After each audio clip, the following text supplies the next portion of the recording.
আসসালামু আলাইকুম। আজকের এই ভিডিওতে আমি শেয়ার করব যারা এইচএসসি পরীক্ষার পর বিদেশে উচ্চশিক্ষার জন্য আসতে চান, তাদের এইচএসসি পরীক্ষার পরপরই কোন ৩টি কাজ দ্রুত করে নেওয়া উচিত, এই ৩টি বিষয় নিয়ে আজকে আলোচনা করব। তো আমি কথা না বাড়িয়ে সরাসরি আমার ভিডিওর মূল টপিকে চলে যাই। আমি ৩টে টপিকের মধ্যে প্রথমেই যেটা রাখবো সেটা হচ্ছে বিষয় এবং বিশ্ববিদ্যালয় নির্বাচন করা এবং সাথে দেশটাও নির্বাচন করা যে আপনি কোন দেশে যেতে চান। কারণ আপনার সাবজেক্ট, আপনার বিশ্ববিদ্যালয় এবং আপনার দেশ এই ৩টে জিনিসের উপরে আপনার ডকুমেন্ট প্রিপারেশন বা ইংলিশ ল্যাঙ্গুয়েজ প্রফিসিয়েন্সি টেস্টের স্কোর এটা ডিপেন্ড করে। যেমন আপনি যেই সাবজেক্ট নিয়ে পড়তে চান বা যেই ইউনিভার্সিটি নিয়ে পড়তে চান, যেই ইউনিভার্সিটিতে পড়তে চান, সেই ইউনিভার্সিটির আপনার একটা জেনারেল রিকোয়ারমেন্ট থাকে যে আমাদের ইউনিভার্সিটিতে যে কোনো ইন্টারন্যাশনাল স্টুডেন্ট পড়তে হলে তাকে মিনিমাম আইএলসে 6.5, 7 বা 7.5 এরকম পেতে হবে। কিন্তু কোনো কোনো ইউনিভার্সিটিতে দেখা যায় যে ইউনিভার্সিটির জেনারেল একটা রিকোয়ারমেন্ট থাকে যে এটা হচ্ছে আপনার সব সাবজেক্টের জন্য অ্যাপ্লিকেবল।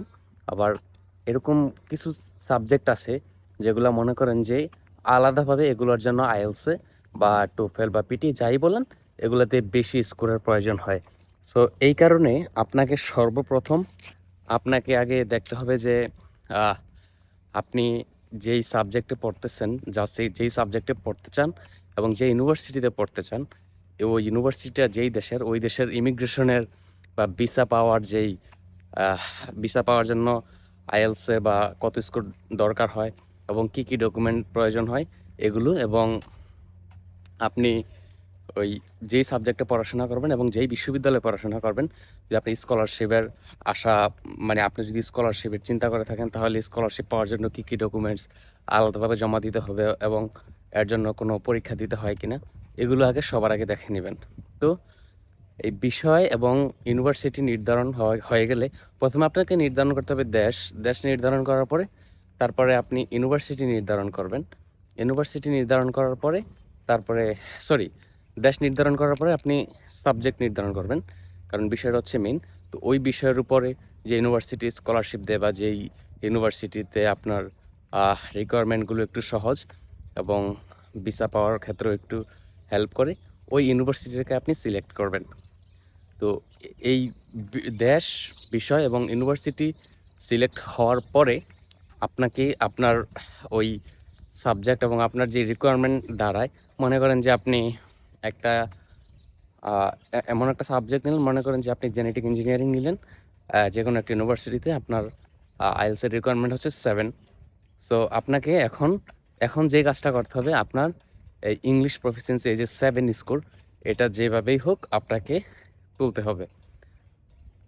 এই দেশ এবং বিষয়, বিশ্ববিদ্যালয় এগুলো সিলেক্ট করার পরে আপনি আপনার এই যে আপনার রিকোয়ারমেন্ট অনুযায়ী আপনার আইএলসের জন্য প্রিপারেশন নেবেন এবং ওই যা স্কোর প্রয়োজন ওই স্কোরটা আপনি তুলবেন। ওইটা স্কোর যখন আইএলসির স্কোর পেয়ে যাবেন তখন তৃতীয় যে কাজটি করবেন সেটা হচ্ছে যে আপনার ডকুমেন্ট রেডি। সো আপনার যেহেতু বিষয় সিলেক্ট করা আছে, দেশ সিলেক্ট করা আছে, ইউনিভার্সিটি সিলেক্ট করা আছে এবং আইএলসের সার্টিফিকেট আছে, এখন আপনার কাজ হবে ডকুমেন্ট তৈরি করা। ডকুমেন্ট যেমন কী কী তৈরি করবেন আমি এটা যদি বলি তাহলে, যেমন আপনার একাডেমিক ট্রান্সক্রিপ্ট। এখন আপনি মনে করেন যে ব্যাচেলরে আসতে চাচ্ছেন, তাহলে আপনার এসএসসি এসএসসির মার্কশিট, সার্টিফিকেট এগুলো তুলতে হবে। তারপরে আপনার অ্যাসেট ভ্যালুয়েশন করতে হবে, tax certificate, tin certificate, trade licence, তারপরে আপনার ব্যাংক স্টেটমেন্ট, তারপরে এসওপি, এগুলো লিখতে হবে। তারপর স্কলারশিপের যদি আশা থাকে তাহলে আপনার আপনার এক্সট্রা কারিকুলাম যেই অ্যাক্টিভিটিগুলো আছে এগুলো নিয়ে একটা সুন্দর করে একটা কভার লেটার লিখতে হবে। মানে যা যা করা দরকার এই ডকুমেন্টগুলো প্রস্তুত করতে হবে এবং ওই আপনার ইউনিভার্সিটিতে যা যা দেওয়া লাগে এগুলো একভাবে তৈরি করবেন। ইউনিভার্সিটির সকল কার্যক্রম শেষ হওয়ার পরে ভিসা আবেদনের জন্য আরও এক্সট্রা কিছু ডকুমেন্ট লাগতে পারে, যেমন পুলিশ ক্লিয়ারেন্স, এই সেই এগুলো। তো ডকুমেন্ট প্রিপারেশন যখন নেবেন, ডকুমেন্ট যখন প্রস্তুত করবেন তখন এই কাজটি করে ফেলবেন।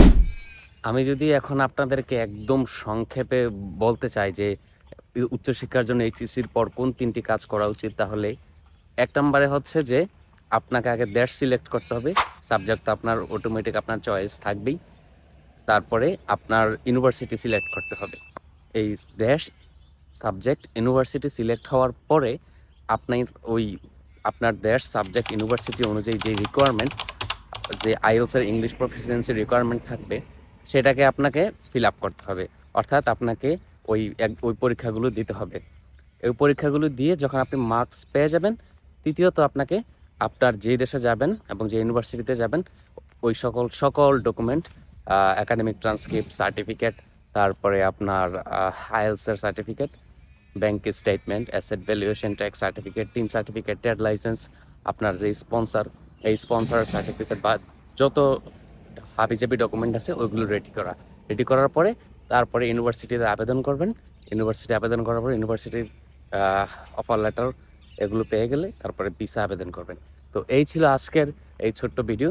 যদি ভালো লাগে তাহলে অবশ্যই লাইক করবেন।